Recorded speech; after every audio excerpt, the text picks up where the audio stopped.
Pakistan and the theatre of the absurd, two things that seem to go hand in hand.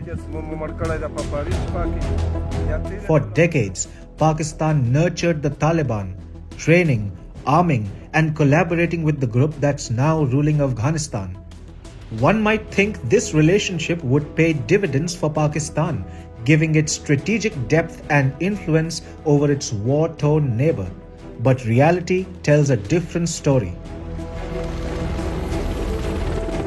Today, far from benefiting Pakistan, the Taliban has become its biggest headache. The cross-border strikes and rising tensions along the Durand line are proof that the Taliban is now biting the hand that once fed it. Let's rewind to Christmas 2024. The Pakistan Air Force launches airstrikes in Afghanistan's Paktika province, targeting Tehreek-e-Taliban Pakistan hideouts. Pakistan claimed success, stating that several TTP leaders were killed. But the Taliban hit back, accusing Pakistan of killing 46 civilians, mostly women and children. The Taliban then retaliated with its own strikes against Pakistan. And what was Pakistan's response? Silence.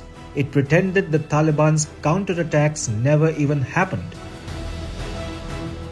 Now, amidst all this chaos, India chose to step in.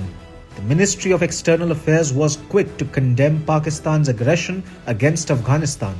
What made the statement significant was its support for Taliban's claims, highlighting civilian casualties caused by Pakistan's strikes. On January 8th, India's Foreign Secretary Vikram Misri met with Taliban Foreign Minister Amir Khan Muttaqi in Dubai. This was the highest level of engagement between India and the Taliban since their takeover in 2021. This engagement was a rude awakening for Pakistan. Editorials in its leading dailies like The Dawn and The Express Tribune revealed growing anxiety over India's moves in Afghanistan.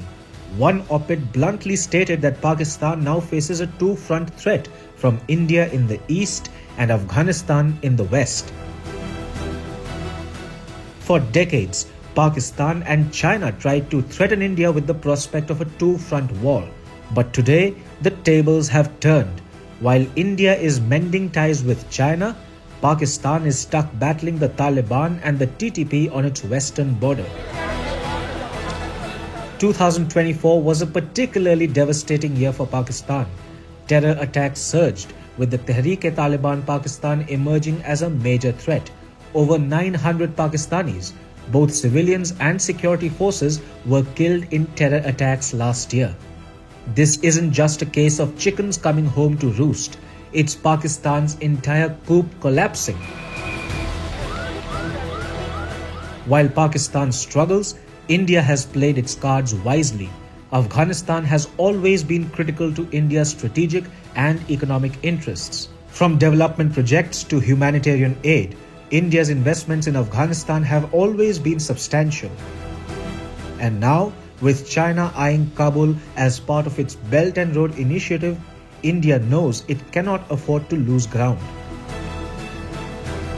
India's meeting with Taliban leaders resulted in agreements to support Afghan healthcare and refugee rehabilitation. This also includes using the Chabahar port for trade and humanitarian aid. Contrast this with Pakistan, which has forcibly deported nearly 500,000 Afghan refugees, worsening Kabul's crisis. India's approach is clear-eyed and pragmatic. Ideological differences aside, New Delhi recognizes that the Taliban is here to stay. By engaging with them, India secures its interests, counters China's influence, and sidelines Pakistan. Meanwhile, Pakistan's dream of strategic depth has turned into a nightmare. Decades of duplicity are now yielding destructive consequences. For Pakistan, the message is clear. Actions have consequences. And for India, it's a reminder that in geopolitics, strategy always trumps sentiment. In the theatre of geopolitics, Pakistan's chaotic script has left it cornered. while India continues to play a calculated and strategic game.